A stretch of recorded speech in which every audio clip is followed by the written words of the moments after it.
for those unfamiliar with Goose, Block wrote Goose software to AI agent, and it was launched over a year and a half ago.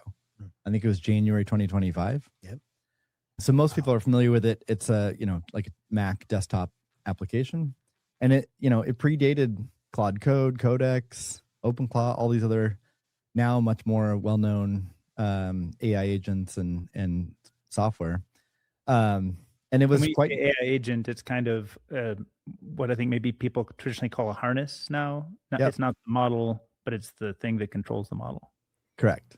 And it was novel along a number of dimensions. So I think looking back is a case of, like, interestingly, Block, which is known as like a fintech company, Square, Cash App, was really ahead of the game on AI. I mean, Jack has seen what's going to happen with AI for like at least 4 years now. I mean, actually, way before that, Block acquired machine learning companies and have always been trying to use the bleeding edge of machine learning and AI within the company. But now Block developed Goose early, had this powerful agent harness. But looking back, I think the communications around the storytelling were, much weaker than like a Claude Code. I mean, Anthropic's obviously known for AI, Block is not. But I just feel like every time I open X, just the whole feed is filled with Anthropic content. Like, however they're getting it done, they're getting it done there. and it's certainly they're delivering too. Like Claude Code was an incredible experience. But looking at where, looking at things as they stand today, and actually just looking at the sort of AI environment the past month, while OpenAI and Anthropic are clearly delivering and really good product experiences, there's also great fear about the control and power that each of them have and can have. We've talked about it on the show before. And I think a lot of organizations, whether it's a big enterprise or individuals or small groups, are worried about that. And there's at least a couple reasons you don't want to bake yourself into one vendor. One is just short-term pragmatism. Each month they seem to be leapfrogging each other, and then maybe Google out of nowhere could leapfrog. And like, you don't really want to place a bet on one vendor right now. You don't want to lock yourself into one model. So it's important to use software that allows you that flexibility. And then certainly medium to long term, there's just the risk of like one of these companies hoovering up all your data, competing against you, et cetera. Or even the government forcing them to do, or like either shut down or hand over the data, which we've seen too. So yeah. So looking at Goose today, I think, in addition to being like initially like a novel agentic harness, looking at it today, it's quite good at running, being model agnostic and also where the model runs agnostic. So you can use any model with it, open models, frontier models. They can run in the cloud on your local computer or even a peer-to-peer network over a project called Mesh LLM, which is part of the Goose suite. Is there more to announce on that too? Because that is super cool. Well, Mick Neal was the developer that created it earlier this year. I think February is when it came out. He actually came to PB in April and gave a talk on it, which was cool. I think DK, you were there. It was well received. That was my favorite builder. Yeah, it was DK's favorite builder. Nice. And what's been great about that project is like other contributors just quickly jumped on it and are major contributors now from awesome. From different people from different companies or just independent developers. So it's an independent project, but it certainly works within Goose. And does Mesh LLM already have Bitcoin payment support? No. Right now it works. It does peer-to-peer inference, but you're donating your compute. Right. So a natural extension or your roadmap would be to add a payment mechanism. Yeah. And I think we spoke a little bit on a previous episode about Matt Blez's Buzz Bitcoin experiments, and with a very simple experiment, but being able to pay for inference through that. So that's like a precursor to maybe what could happen in the future with Goose and with Mesh LLM. In any case, I think looking at the landscape today, something that is like a public good, open source, agentic harness supported by a small core contributor team, it's kind of a fool's errand to try to directly take on the frontier labs and acquire 100 million or billion customers as a nonprofit. So I think what makes most sense for Goose is to focus on it as a development platform and an SDK.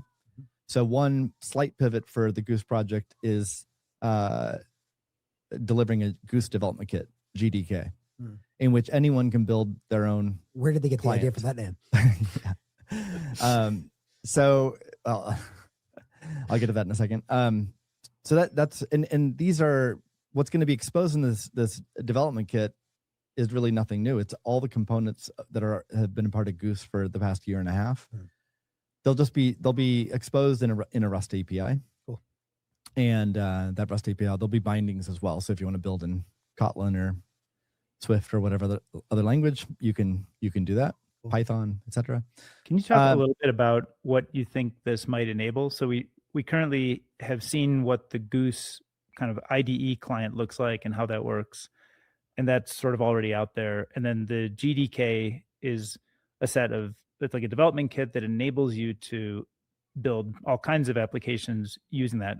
What kinds of things might we think about? Are they other IDEs, other approaches to development, other types of AI infrastructure, applications themselves? Like, how do you think, what layer does GDK kind of live at, or what would be the yeah, good question. So like historically, Goose has been and is thought of as just one application. There's like a mobile version of stuff too, but I think most people have used Goose. It's a desktop application and just one client. So you can imagine many different use cases and users, which is your question, and I'll get to that in a second. But for now, allow me to just say there's many use cases. And to imagine one application supporting all those different types of users and applications is difficult, right? So I think what I'm imagining is a future in which there's many types of applications to serve different user needs, and each of them can be built on this development platform. GDK. And what parts do they hold in common? They all have that they want to dispatch or coordinate the activity of agents. Is that kind of the what would be in common in sort of some of the modules of the GDK? One is an agent loop, in which you can pass in a prompt or an input, and have it do some tool calling. Pass it to the model, have it do some tool calling, do context management for your context window, and then iterate. I mean, this is like a common pattern now that's no longer novel. Like OpenClaw. Yeah, which uses Pi underneath, which is somewhat similar to Goose. So that's one component. Then just being able to run any model you want, anywhere you want, and having all that done for you. Sure, you could build it yourself, but it actually takes a lot of great engineering work to get each model to run well within a given agent harness. So all that work will be done by, is done and will continue to get better by Goose, the platform, and by the Goose core team. And then there's dynamic model selection, which is now all the rage because people are realizing, oh, this is super powerful, but it's really costly to just send all work to the most powerful model. It makes a lot more sense to be smart about selecting which model you want to use. For jobs that don't require Fable or Mythos or the latest model, you can send that to a much cheaper model, possibly an open model that's running on your local computer or over a peer-to-peer network. It's also, some applications are going to have privacy needs where you don't want to send it to somebody else's data center. Totally. And so with dynamic model selection, being able to like intelligently do that automatically, and in different client applications are going to behave differently. Some will just be for mainstream users, just do everything for the user automatically and try to be smart about it. Others will expose controls for the user to be more in control of which model's used, when it's used, etc. So I think this point is worth pausing on. DK, I know you've been long a proponent that something like Open Router is in a beautiful position, both sort of commercially and like where value gets created, because they're the ones that can I guess sort the different tasks. I don't know how Open Router works. Is there sort of like control system, or is it transparent? Do they have the algorithms clearly available for people to see how the models get routed? And even if they do, it's a closed company. I assume that could change over time. Well, to me, this is what's structured more as a single hub for Mhm. you to, you could like swipe your credit card once and you have a billing relationship with Open Router, and then you can light up whichever model you want. But I think at least the traditional model and the model of how you would use Open Router today is less around automated model selection. That's a subset of model routing, Mm. of doing it in an automated way. But model routing more generally is you get to route each prompt to whatever model you want, right? And you can do that manually, you can do it automated. Does Open Router already support, for example, plugging into like OpenClaw or in some of these agentic frameworks? I mean, well, you could, with OpenClaw, you could bring a key, and that key could be from Open Router to Open Router, and then you could tell Open Router which ones you want to use. The more I don't think Open Router does a lot of the automated model selection yet, but that's kind of the core of how Cursor's business works, right? Is you download the Cursor IDE, you swipe your credit card, and you have a billing relationship with Cursor, and then you leave your little selection box on auto, and it just does something reasonable for you. Yeah. So there's a lot of margin to be made in doing something reasonable for you. Totally. And what I love, though, about the opportunity for an open source project versus a company here is you, in theory, can make it much more transparent and tunable for the user to be able to decide how they want to route models. And like you could have obviously out of the box, this is what we recommend. But I mean, I assume some of these companies over time are going to be less transparent because this is where their margin comes from. I don't know. But it seems like that's a huge area of opportunity for any developer to have like complete flexibility and, or whatever, in privacy or whatever tunes they want to change. Yep. And let me get, I never did answer DK's question about the different use cases. So I'll give a few examples. There's, the obvious one that's talked about a lot right now, which is enterprises, right? And Block is a great example of a company using AI internally, just completely disrupting how the organization works in a really positive way, where all workflows, not just developers, but all employees at the company, their workflow has changed, and intelligence is at the core. Block's not alone. They're like Coinbase has reported a lot of usage, and I think Stripe has, and a lot of tech companies are doing this. There's a lot of non-tech companies too that are very curious about this and see it as the future. I think they're a little less equipped than a Coinbase or Stripe or Block to do it themselves, and they might be looking for solutions. Yeah. And Anthropic and OpenAI are undoubtedly, are ramping up with forward deployed engineers and going after that market. So that's one use case. In terms of the open source Goose project, that building on GDK, that's definitely for people who are do it yourself and pretty low level and pretty sophisticated with this. There's going to be some enterprises, I think, that will want that, but I think many are going to want layers on top of that and services by a company. But nonetheless, that's one clear use case. But then you can go all the way down to the individual. And just speaking with people here at PB, just developers here, each of them have developed their own personal workflow and adapted how they develop software. And they're using AI and they're using agents. They're using multiple agents. And some of them, they're using Claude Code. Some are using Claude Code SDK to customize.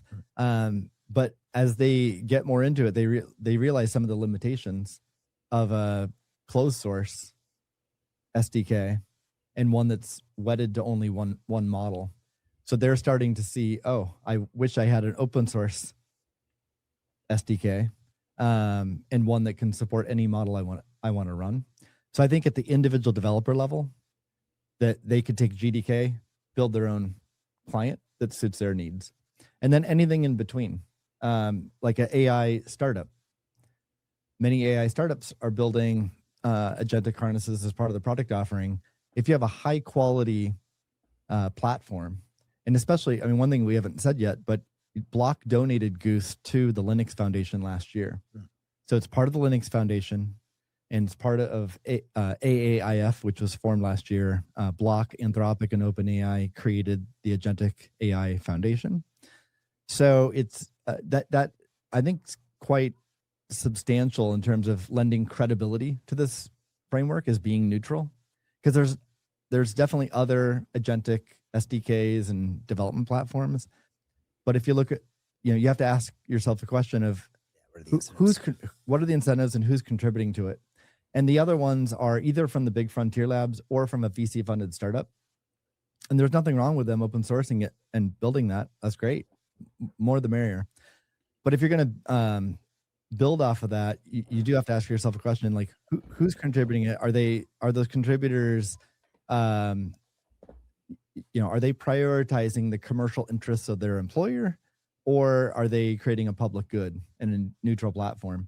So I think having donated Goose to Linux Foundation adds credibility.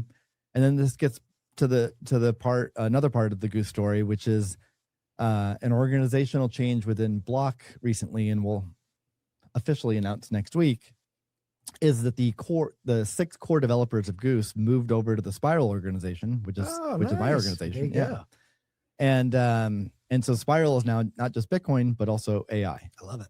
Similar to scope of PB itself and what we talk about on PBJ.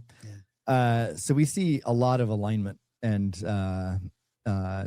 we think that move makes a lot of sense. One is the reason we're just talking about. In addition to the credibility that Linux Foundation provides for Goose, by having the core developers work under Spiral, while they're still Block employees, Spiral has a 7-year track record of prioritizing what's best for the public good and not overly prioritizing or being directed by Block, the company. So while we don't have that track record in AI, we do have that track record in Bitcoin. And so anyone who's followed the story of Spiral knows that we genuinely do what is in the interest of the public good of Bitcoin. And we're going to bring that same ethos and DNA to AI. So I think that combined with Linux Foundation really allows Goose to stand out. I love it. That plus obviously Goose has to deliver super high quality software and always being on the leading edge of AI. And I think that project and those developers have been at the leading edge to date. So we need to continue that and create great software. They need to hang out here to get the word out. Well, that's it. So I think the big improvement is the storytelling and awareness creation. People need to know that Goose exists and know what it's for. And so that's another thing that Spiral has done in the past in the Bitcoin world, which is storytelling through creative and sometimes wacky, zany Jim Henson Goose incoming creative projects. So maybe we'll bring a little bit of that flavor to Goose. I love it. I think that's awesome. I mean, I think, and the more that we fuse open source intelligence with open source money, like all kinds of interesting things are going to happen. So yeah, I love that. And can I ask a follow up on the GDK stuff? Yeah, but real quick before I forget, a quick shout out. So next week we are going to officially announce this as part of Spiral. On Wednesday night of next week, we're having a public event at 6 p.m. here at PB. So anyone who's in the Bay Area, who's interested in AI, interested in learning more about Goose, or if you're already familiar with Goose, just learning what we're planning to do in more detail and hear directly from the engineers, not just myself, please check out that event. It's on the Presidio Bitcoin Luma website.